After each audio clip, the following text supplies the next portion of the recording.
Every year, millions of cannabis plants die of overwatering. Their growers had the best of intentions. We have done it too, but on this channel we would like to show you how to avoid it and grow big, fat, happy plants. Just like us.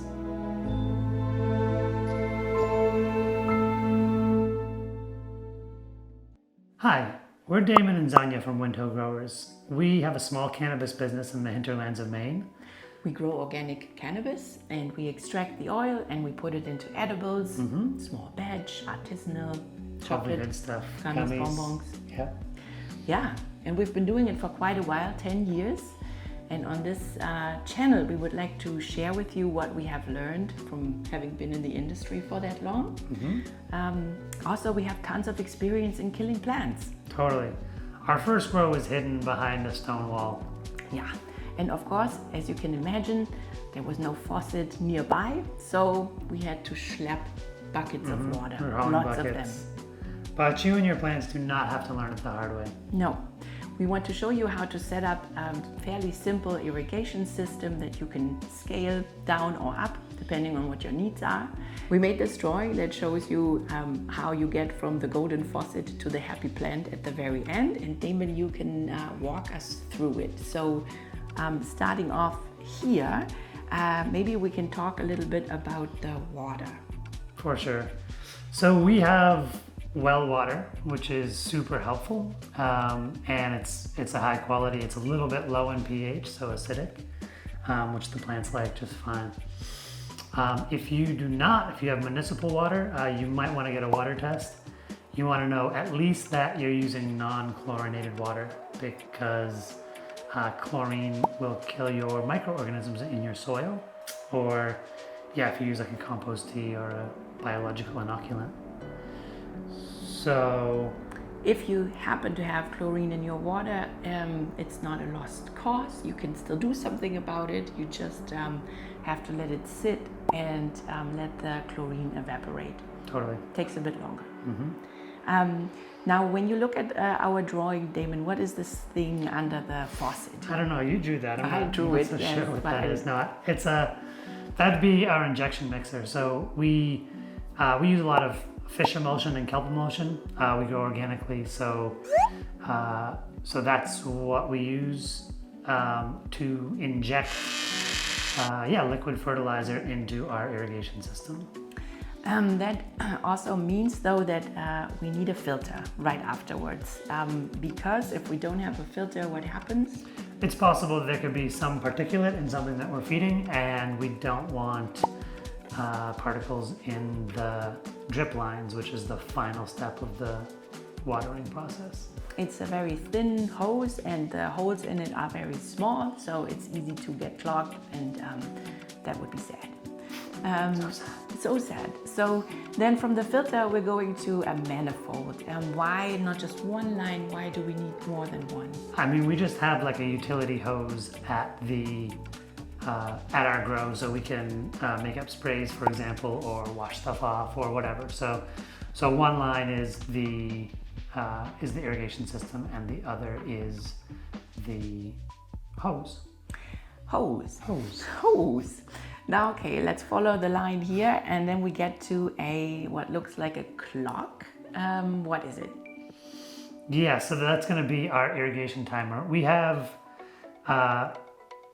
72 plants, and so we have three different, it's called an indexing timer. So it's like 3 different zones and 3 different times that those zones come off. So the timer is going to tell you when the irrigation starts, which zone it is, and how much time is going to go on. So you need to know how much water comes out of your mains, your faucet, over what period of time. So you need to test that, measure that, like take a 5-gallon bucket, fill it up, time how long it takes, and figure out your gallons per minute.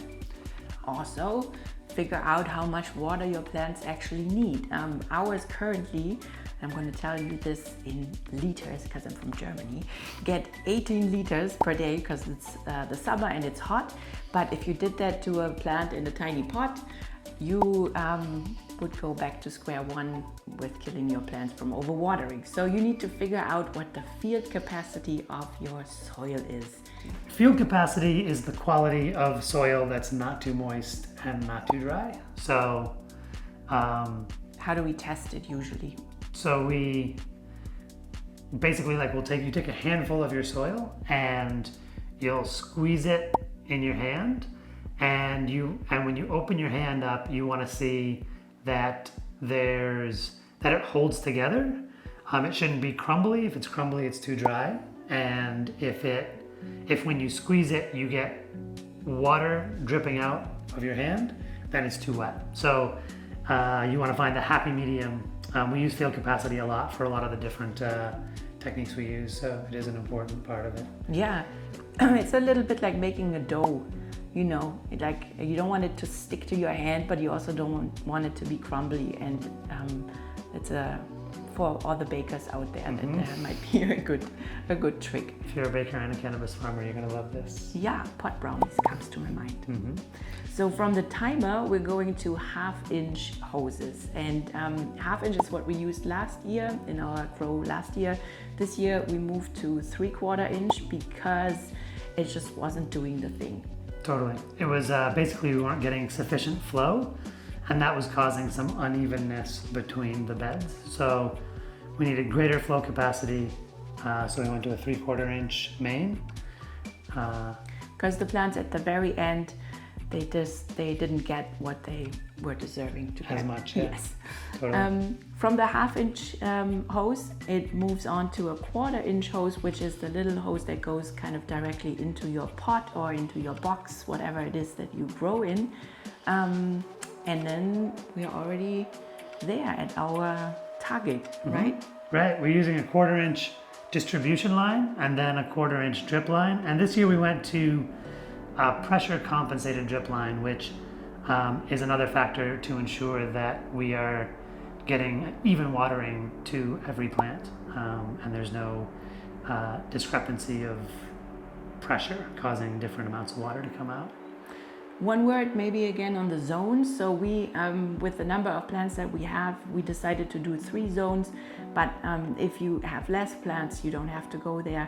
It is a nice way to kind of spread it out over the day perhaps, so you don't need all the water at once, but can break it down. Also, if you want to watch, for example, all my drip line halos working properly, then you want to check maybe in the morning on this zone and then in the afternoon on the other zone, so you can just spread it out a little bit. So that's a fine thing.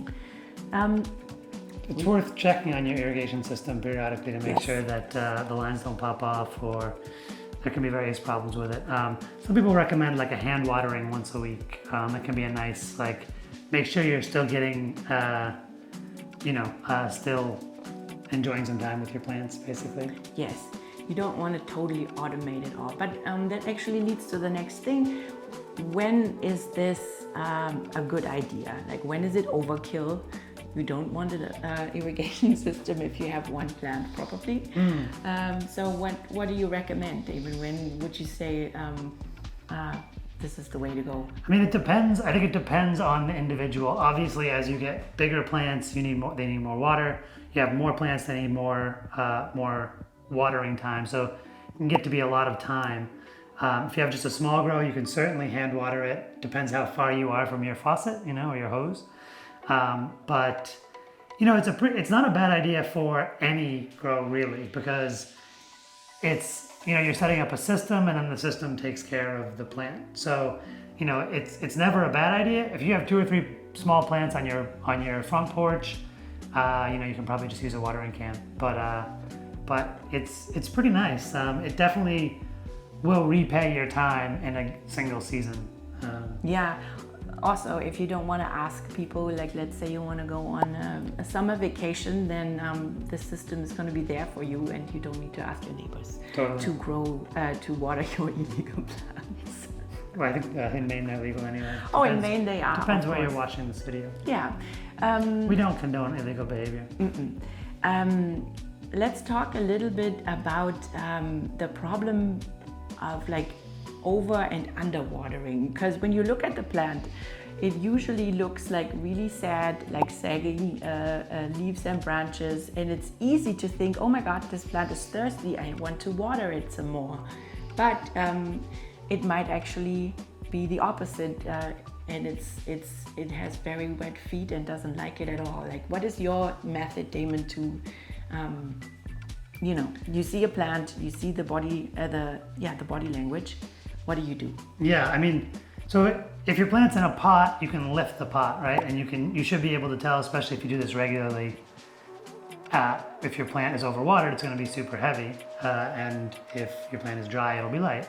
However, if your plant's in the ground or like a giant pot, then you just stick your finger in, right? So you stick your finger in down to the first knuckle, and you should basically be able to feel water there. That's also where your plant is looking to have the water. Yeah. So it can be misleading. Let's say you have like a light summer rain, and you think you're golden, but then kind of you scoop off the top layer and it's super dry underneath.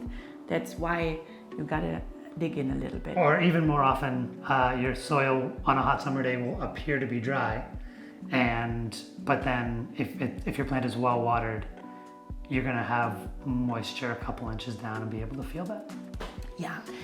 What about the smell? The smell can be a good indicator of it being overwatered. If it smells, then you're pretty far gone. Honestly, that's like putrefaction of your roots, and you should give up and try again, or maybe not. But no, it's a lost case in that scenario.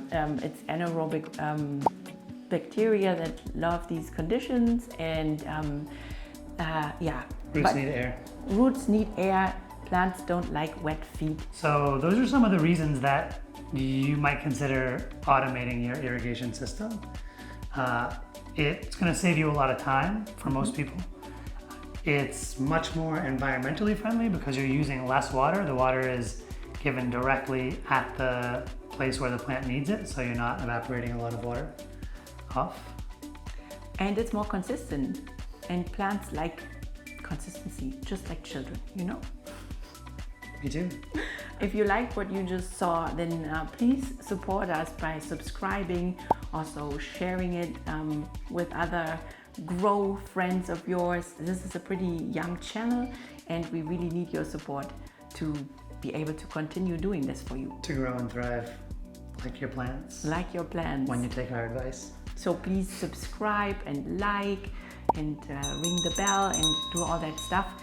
And if you didn't like what you saw, then please let us know what we could do better. Leave a comment, tell us why. Yeah, but either way, it's always a good time to do a Durchatmen und Lächeln at the very end, which means breathe deeply. And smile. Yeah.